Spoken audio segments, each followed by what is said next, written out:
everyone, Kat here, your favorite ginger bibliophile. Hope you're all doing really well. And today we're gonna have some fun. Starting off with the shirt. I'm immature, unorganized, lazy, and loud, but I'm fun.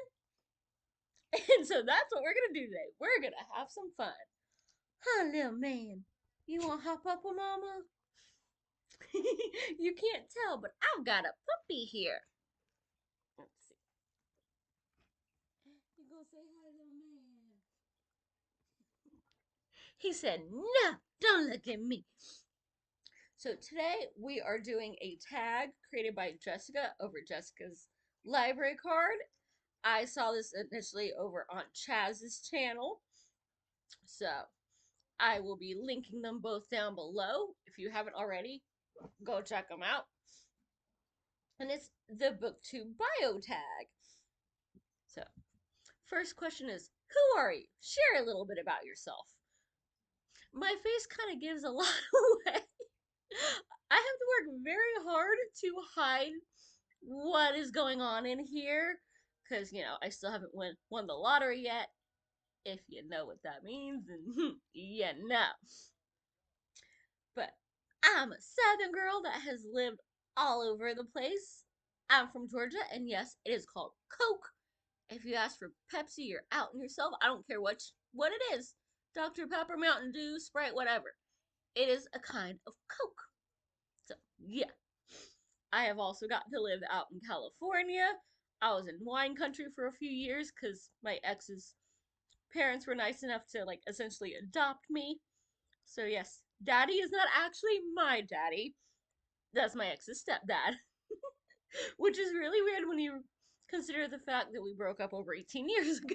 So, that's been, my adoptive-ish family for pretty much, literally half my life at this point. Well, over half my life. So, yep, I lived there. I went to school because I wanted to.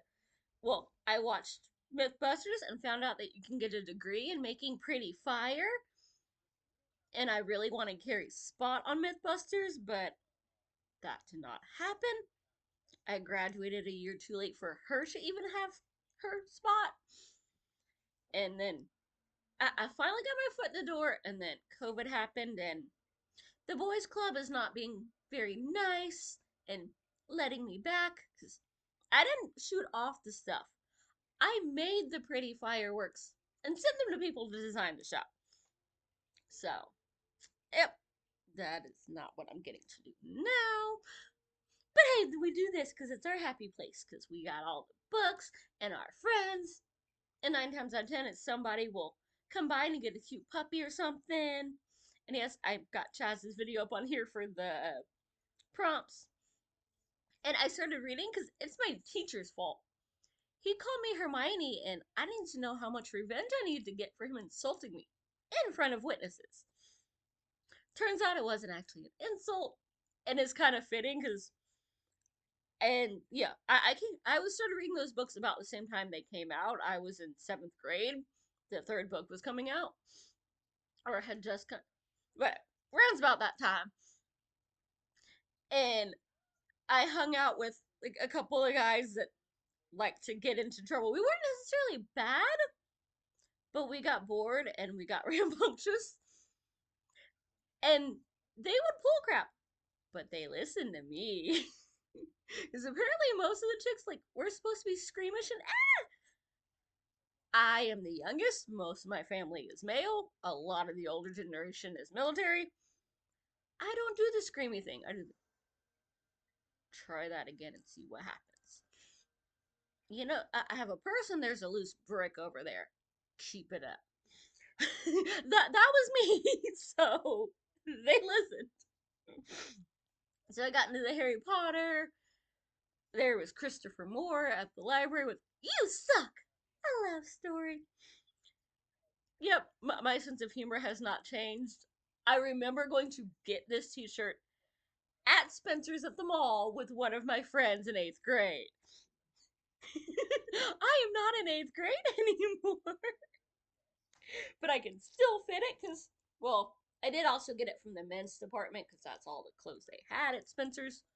Y'all get all the good t-shirts, and hey, I can get 4 sizes smaller and it's bigger. So, yay. So, yep, I have gone from Georgia to California, some places in between, visited some other ones. I'm still trying to get out of the country, but you gotta be able to afford that. And right now, I wouldn't trust the planes. So, one day I'm making it to Scotland. That is peak bucket list. And then we're nerding out with like New Zealand and all that fun stuff.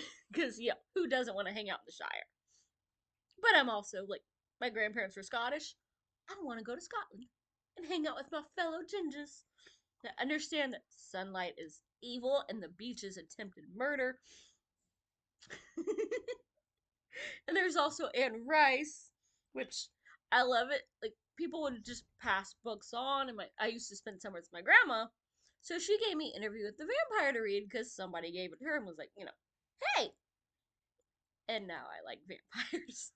And I'm doing a reread of the whole series with Elaine over at Cobalt Dragon, so go check her out. Have some fun with it. It might have ruined me for life because then I had to explain to people that no, I do not like freaking Twilight. Yes, I have an I Love Vampire shirt because I like Lestat. No, Edward. Vampires do not sparkle. Quit rolling in my glitter and just admit that you don't like chicks. We know what you're up to. So, yep, that's me. I'm kind of weird. I have, if you haven't noticed, I've got my pretty blue flowers and my bats and Halloween stuff. That is year round, but I'm also a little Disney girl. So, yes, the red is not a dye job, and yes, everything's all messed up in here. I never know what's coming out of my mouth or what my personality will be until it happens. Question 2. How long have you been on Booktube? It was 3 years in January. And question 3. What kinds of books do you love to read? Has Booktube had an effect on what you read? I'm mostly an urban fantasy girly, as well as I love me some like archaeological thrillers. Give me some, nice action and adventure, and if we can eat the rich at the end. And of course, there's it. I'm a Disney girl. I grew up on Little Mermaid and Jurassic Park, which never trust your brothers, they are liars. I learned that the hard way as a child, or, well, he learned the hard way to stop lying to me because, he got punished for it. Because I thought I knew dinosaurs were real, and I was young enough to be dumb enough to think my brother was telling the truth when he said the movies were real. Literally right across the street from where I lived. So I was waiting for the T-Rex to come and get me. Thankfully, I had a black lab to protect me from the scary T-Rex. And Mom wanted to know what the heck. Don't lie, you will pay. So, that I get into my Disney, I get into my thrillers, I get into my urban fantasies. But I'm starting to get into like horror, like legit horror, not just kind of hey monsters. So I will never turn down a good creature feature. Keep your romance to yourself, though. I don't even like that in real life. This mushy blah. No, like my version of mush is insults. But I've started getting into a little bit of like actual fantasy and sci-fi and trying to branch out from Dean Koontz, though. Stephen King is not to be trusted. He's mean to the doggies, and that's a no. And I'm mad at James Rollins right now because he's one of my favorites, but he's been mean to the animals lately. And he's a freaking vet. He's supposed to be trustworthy. He likes his doggies. And now he's tugging at our heartstrings and playing with us, and it's not nice. Yeah, I said I'm mad at you. You're on thin ice, mister. Not that you will ever see this video. But, yeah, it's mostly booktubers talking about these books. I'm like, okay, that does sound kind of good. I'm gonna have to like, if my library or when I have Kindle Unlimited has it, I might have to try it. Some of them I like, some of them is just not for me. What do you enjoy about making booktube videos? I get to be all enthusiastic or angry and talk about my books. And well, y'all don't have to listen, but you can. Either way, I'm getting it out. Kind of like how, when I trapped, the other human in the car. So this is what I was reading today. This idiot. And, oh, this part was really good. And they did this. But some of y'all actually understand where he's just like, what? He reads like World War II history. Bleh. I don't want that crap. Keep your nonfiction to yourself. I'm trying to escape reality, not read about horrible people. I already know those exist. I deal with them. I've worked retail and fast food. I know people suck. I've been on the internet. I'm trying to find the happy places. So it's fun just going, yep, get to get all the excitement out about various books. And then occasionally it's just, hey, look at my puppy because we need happy. What do you not enjoy about making booktube videos? That after I put them up, I'm going to feel crazy because the last video just like it might have got 100 views in 2 hours, and the next one might be sitting at 3 views for 3 months. This is a quick trip to inadequate and insane. It's a similar video about a similar book, and with the same kind of thumbnail and tag and stuff. Everyone loved that one. Nobody even knows that one existed. And what sociopath doesn't like the doggy video? Because yes, I post doggy shorts, and I've had ones that get like 20 dislikes. What is wrong with you? You don't like a puppy being silly? I mean, I'm on lists, but I don't think I should be the only one on lists. Mine are because I went to school and studied how to safely make pretty fire. So we cannot call my old kitty anything except for what the vets know her as, which was Pandora.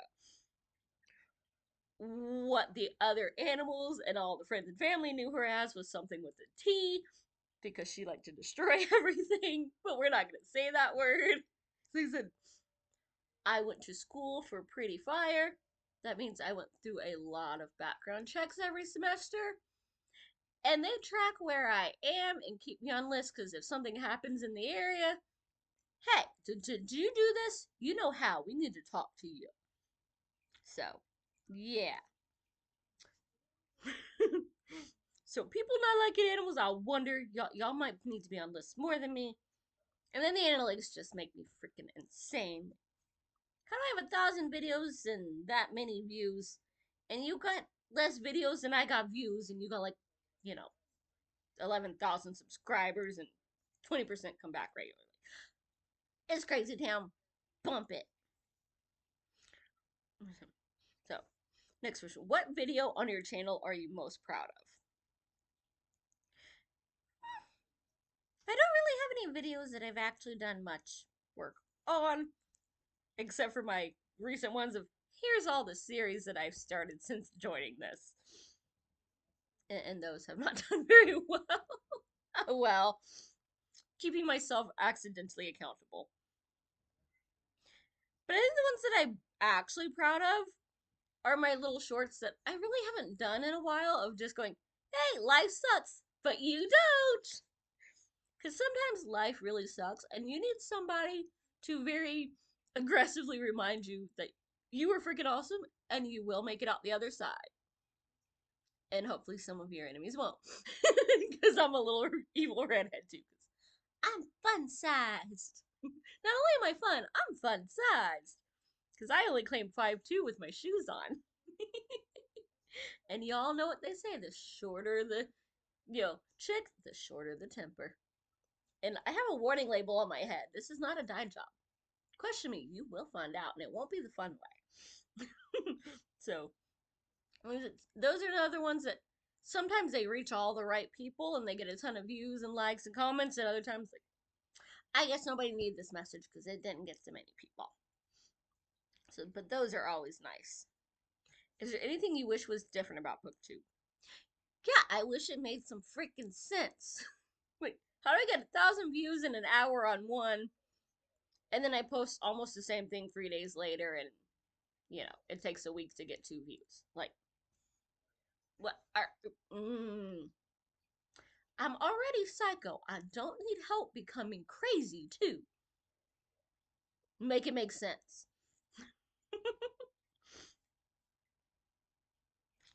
Name 3 books that you have reviewed on your channel that you feel represent who you are as a reader. Well, I'm pretty sure I've talked about a Christopher Moore book a couple times.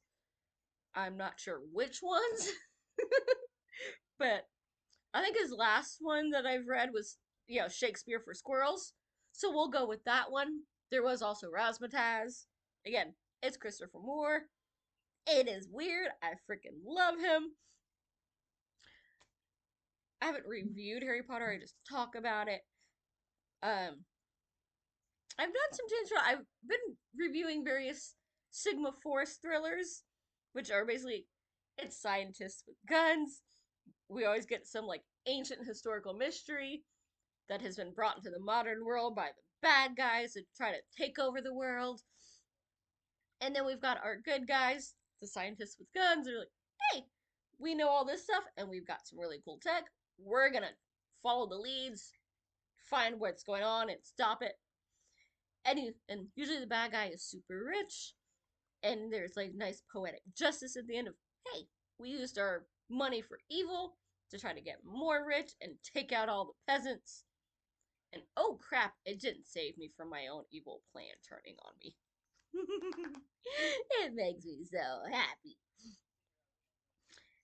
And pretty much, I'm upset that I haven't been able to finish this series because they are no longer on Kindle Unlimited and I cannot afford the last couple of them.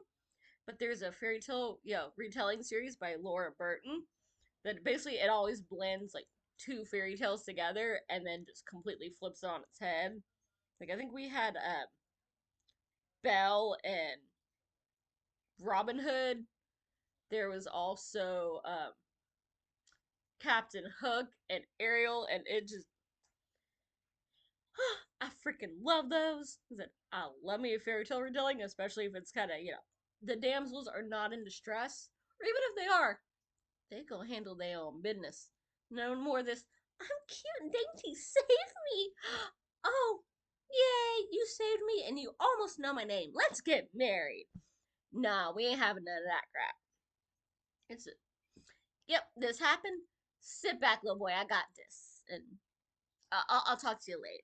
Or fine, you can come along, but don't get my way. Or the fairy tale, like, give me the villain origin stories.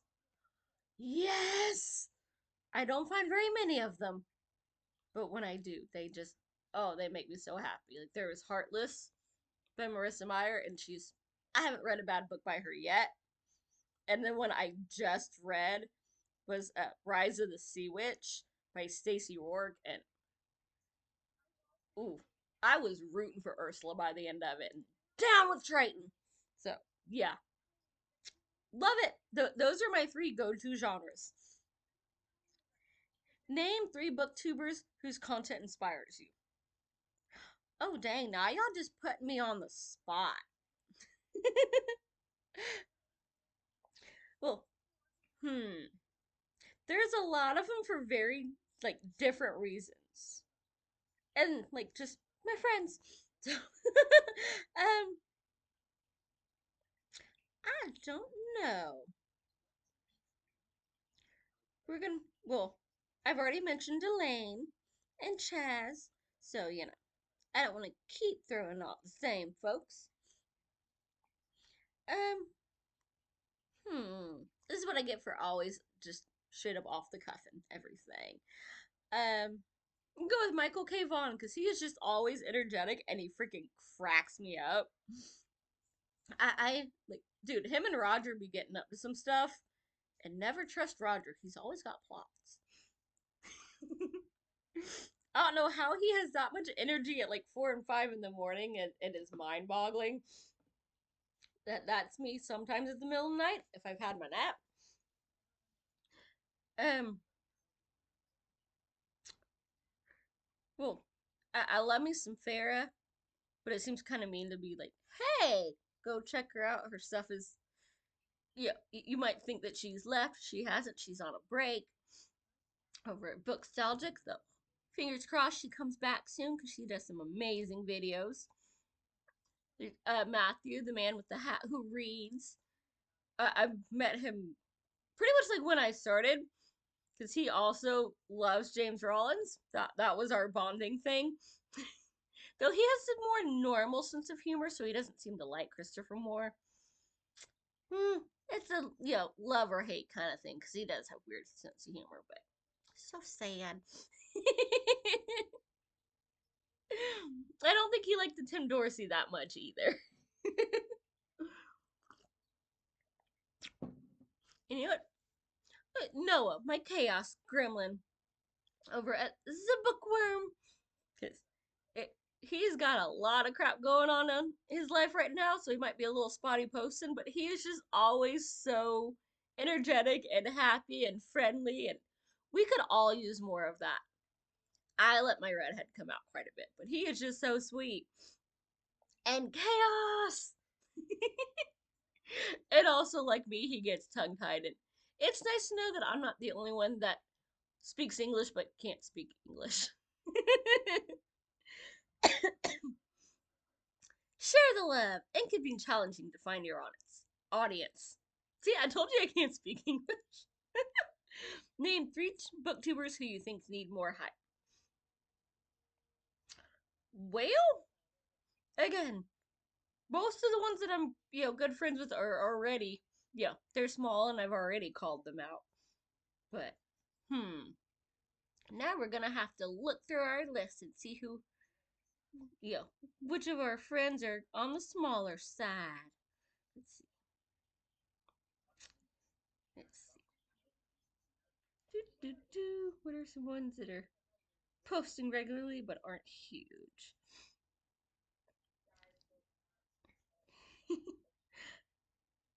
uh, well, my chaos twin, Jenni Parks. I know she doesn't get a lot of attention at the moment. I think Elmo over at Elmossi is on the smaller side. And let's see, who else needs a little loving? Do do do. And Edie Lewis over at Edie Lewis Reviews. He had like if you like that more gothicy kind of vibe, horror and vampires, go check him out. You will have a good time. So that's my tag. I hope y'all enjoyed it and find some new cool folks to check out. And I will see you soon. Bye. Happy reading.